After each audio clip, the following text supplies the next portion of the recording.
face down flat. This is stomach sleeping with zero improvisation.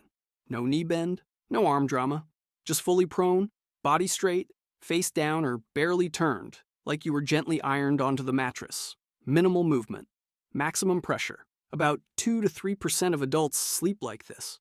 From a physical load standpoint, this is one of the most demanding sleep positions. The neck stays rotated for long stretches, stressing cervical joints and soft tissue. The lower back remains arched, compressing the lumbar spine. Chest compression limits rib expansion, reducing breathing efficiency. Lung volume drops. Oxygen intake decreases, and the body has to work harder just to keep things running quietly. Unlike other stomach positions, there's less micro-movement here, which means fewer chances for your spine to reset itself overnight. Pressure stays concentrated in the same places for hours. That's why face-down flat sleepers often wake up stiff rather than sore. The body wasn't moving, enough to redistribute load. In terms of nervous system patterns, this position is linked to heavy sensory grounding. Full body contact with the mattress creates a strong proprioceptive signal. The brain gets a constant, "you are here, you are held" message. This can be calming for people with restless or hypervigilant systems, especially during periods of stress. Evolution wasn't a fan of this pose. Very few mammals sleep fully prone because it restricts awareness and escape. The fact that humans can do it now points to environmental safety, or emotional exhaustion. Bent arms, back sleeper. This is back sleeping, but with opinions. The bent arms back sleeper lies flat, legs straight, spine aligned, and then throws the arms up like they're mid-surrender to the universe. Roughly 1 in 10 people default to some version of this position. Biomechanically, this is still premium spinal real estate. Your back is neutral, your weight is evenly distributed, and your joints finally get a night off from gravity's nonsense. That part? Excellent. But the arms add a twist. Literally. Bent or overhead arms can subtly elevate the rib cage, which increases chest expansion and airflow. That's one reason many people in this position report deeper breathing and longer stretches of uninterrupted sleep. However, and there's always a however, arms overhead can compress nerves in the shoulders and armpits. Ever wake up with your arm completely offline? That's brachial plexus compression saying, hello. It's not dangerous, but it is deeply annoying. Psychologically, this is a fascinating middle ground. Bent arms back sleepers show a blend of openness and self-soothing. You're exposed, organs up, chest open, but the bent arms act like subtle guardrails. It's a vulnerability with boundaries. Studies on sleep posture and emotional regulation suggests these sleepers tend to be reflective, internally focused, and mentally active, even at rest. Their brains don't fully clock out. They idle. Think of it as, I trust the world, but I'm keeping my hands where I can see them. Freefall. This is the sleeper who trusts the mattress more than gravity.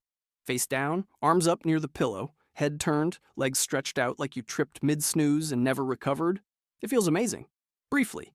And then your spine sends a strongly worded complaint. From a body mechanics perspective, Freefall does have one redeeming feature: airflow. With the head turned and gravity pulling the tongue forward, snoring and mild sleep apnea can be reduced compared to back sleeping. Some people also report fewer nightmares, likely because the brain spends more time managing physical sensation than producing cinematic dream plots. But structurally, it's rough. The neck stays rotated for hours, loading one side of the cervical spine nonstop. The lower back sinks into extension, compressing the lumbar joints. Chest pressure limits diaphragm movement, which lowers oxygen intake and can lead to lighter, less restorative sleep. Over time, this adds up to neck stiffness, lower back, pain, and shoulders that feel personally wronged. On the mental and emotional side, Freefall is fascinating. People who sleep this way often seek deep sensory grounding. There's a strong need for pressure, contact, and physical containment, similar to why weighted blankets feel calming. Studies on stress and sleep posture suggests this position shows up more in people with active minds or underlying anxiety, where physical intensity helps quiet mental noise. Hands-on chest sleeper. This one looks dramatic, regal even. You're flat on your back with your hands resting on your chest or stomach, which, like a Victorian noble posing for a very polite oil painting, visually unsettling, physiologically nuanced. From a structure point of view, this is still back sleeping. which means your spine gets that sweet neutral alignment. Vertebrae stack properly. Discs decompress. Your joints finally stop complaining. The hands-on chest variation adds gentle downward pressure over the sternum and diaphragm, and that matters. Light pressure on the torso can activate the vagus nerve, nudging the parasympathetic nervous system into "we're safe, you can relax" mode. Heart rate slows. Cortisol dips. That gentle pressure is enough to calm an over-caffeinated nervous system. Breathing-wise, this position is a bit of a balancing act. For some people, the chest pressure promotes slower, deeper breaths, which is why it feels soothing.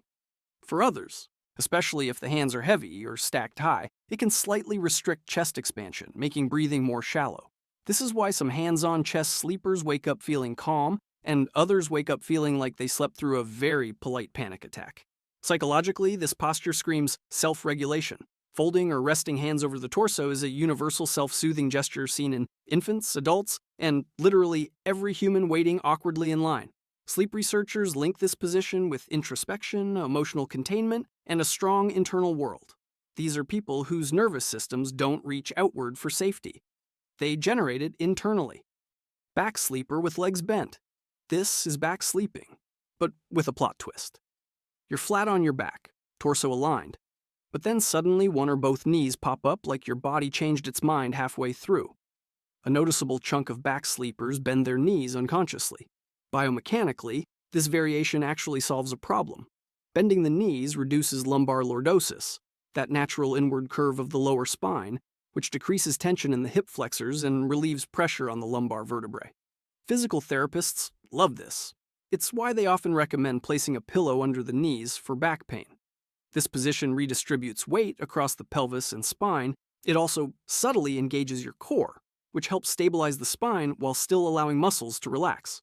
For people with tight hip flexors, anterior pelvic tilt, or desk job posture, this position can feel like your body finally exhaled. Breathing? Generally solid. The bent legs can slightly tilt the pelvis, improving diaphragm mechanics for some people. But like all back sleeping, airway issues can still creep in if your tongue collapses backward. So snorers and sleep apnea folks, tread lightly.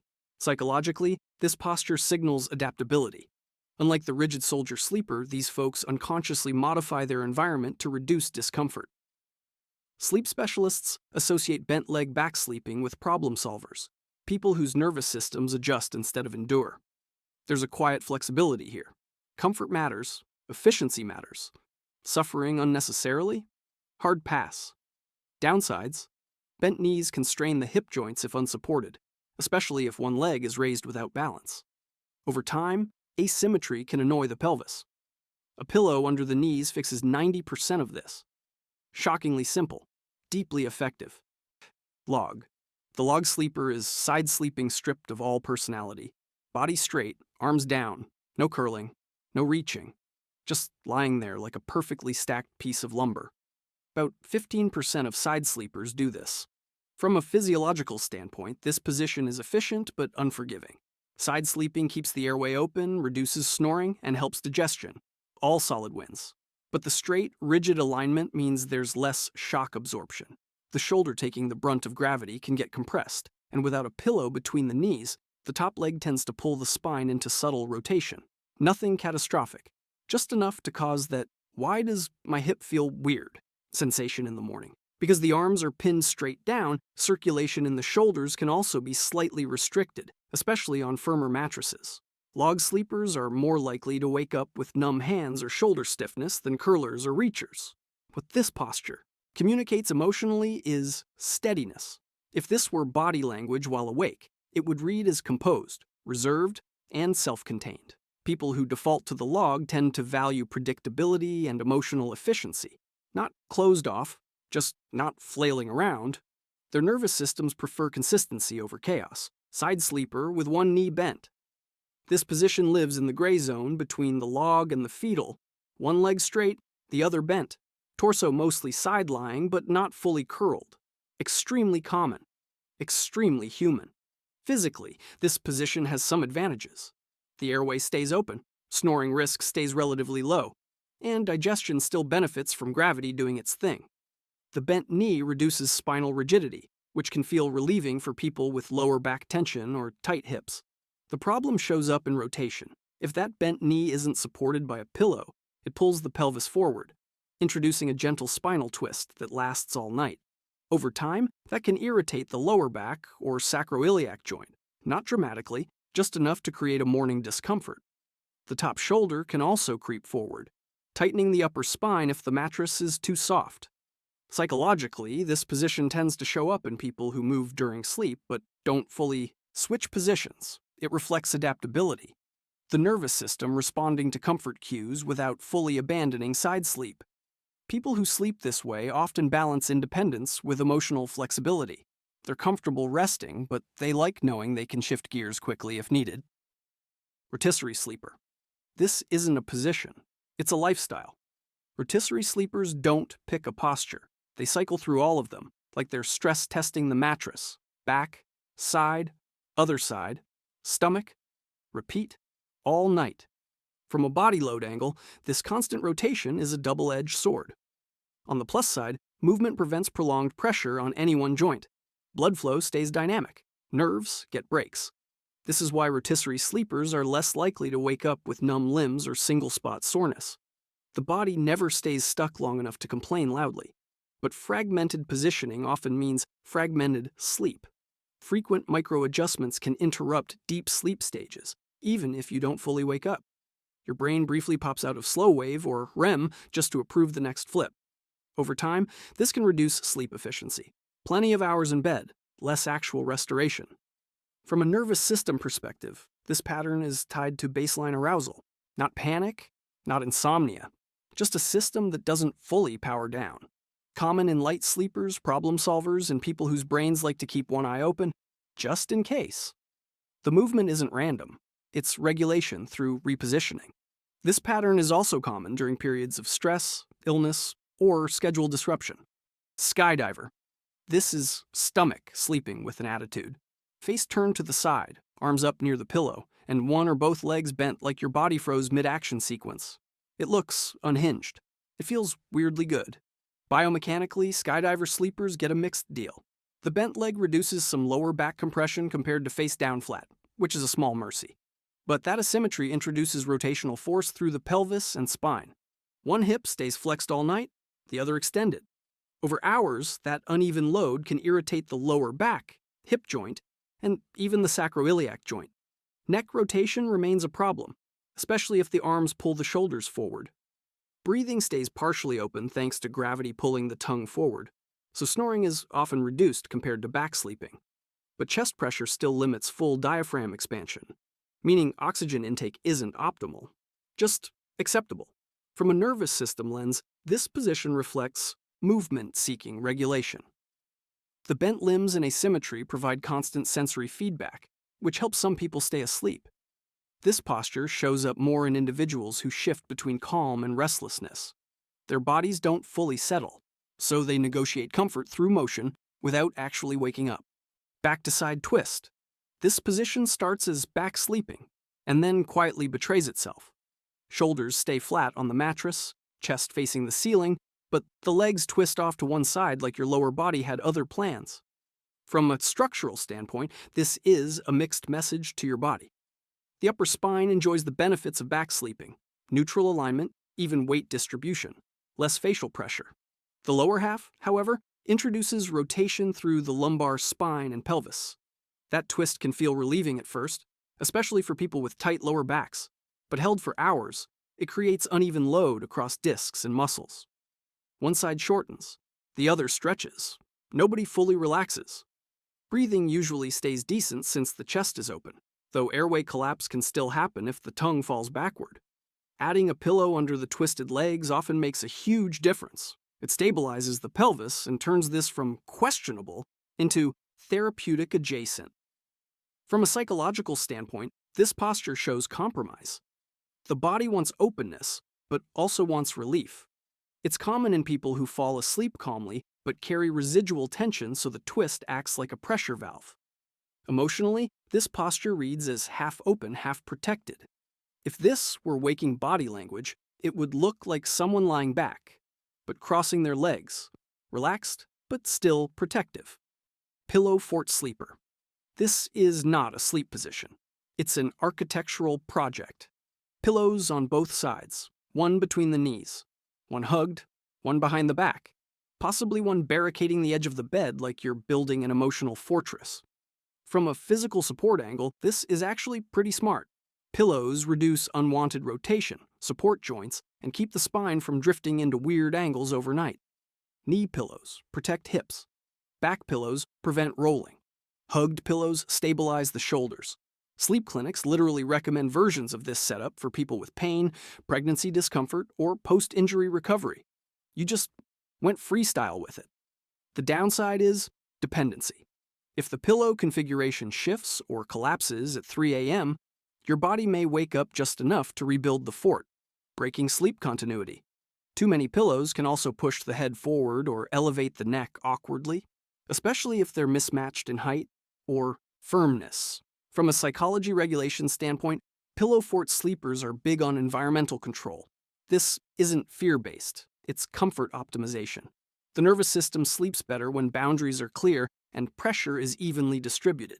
These sleepers often struggle to rest in unfamiliar beds because the setup matters almost as much as the mattress. Weighted blanket cocoon.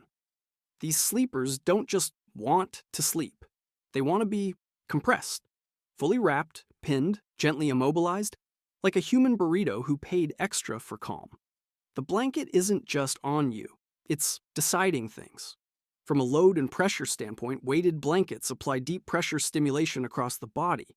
That steady input lowers cortisol, increases serotonin and melatonin, and nudges the nervous system toward parasympathetic mode. Heart rate drops, muscle tension eases. For people with anxiety, ADHD, or chronic stress, this pressure acts like a volume knob turning the world down a few clicks. Structurally, cocoon sleeping can be great or terrible depending on setup. If the weight is evenly distributed and you're in a neutral position underneath, joints stay supported and movement stays minimal, which helps some people stay asleep longer. But too much weight, or a blanket that restricts repositioning, can trap you in suboptimal alignment. Hips sink, shoulders round, neck angles get weird. The body wants to adjust, it just can't. On the psychological side, this style shows a strong preference for containment, not isolation, containment. The nervous system relaxes when it feels held and predictable. This is why cocoon sleepers often struggle without the blanket. Once the brain learns pressure equals safety, it asks for it every night. Pet-influenced sleeper. This position isn't chosen, it's negotiated. You fall asleep one way and wake up another because a cat claimed your chest. A dog anchored your legs. You adapt. They do not. From a physical standpoint, sleeping around a pet introduces asymmetry fast. Weight on one side of the body changes spinal alignment. Limited leg movement can lock hips in place. Arms get trapped. Circulation gets mildly compromised. Over time, this can mean stiff shoulders, lower back tension, or waking up in a position you would never choose consciously. And REM sleep gets interrupted because you're subconsciously monitoring the tiny dictator on your legs instead of fully letting go. That said, warmth matters. The steady body heat and rhythmic breathing of pets can lower heart rate and reduce nighttime awakenings. Studies show that co-sleeping with animals increases feelings of safety and emotional comfort. A pet's presence reduces perceived threat and loneliness, especially in people who live alone or experience nighttime anxiety. Oxytocin levels increase with pet contact, which promotes calm and attachment, so the nervous system relaxes. Behaviorally, pet-influenced sleepers skew adaptable and bonded. These are people whose systems prioritize connection over optimization. They tolerate discomfort longer. They adjust instead of resisting. There's also a strong attachment loop here. Your brain associates sleep with companionship, which makes rest feel easier, but independence harder. If you're still searching for your sleep alter ego, it's because the most common ones were already covered in the first video. It's waiting for you in part 1 shown on screen.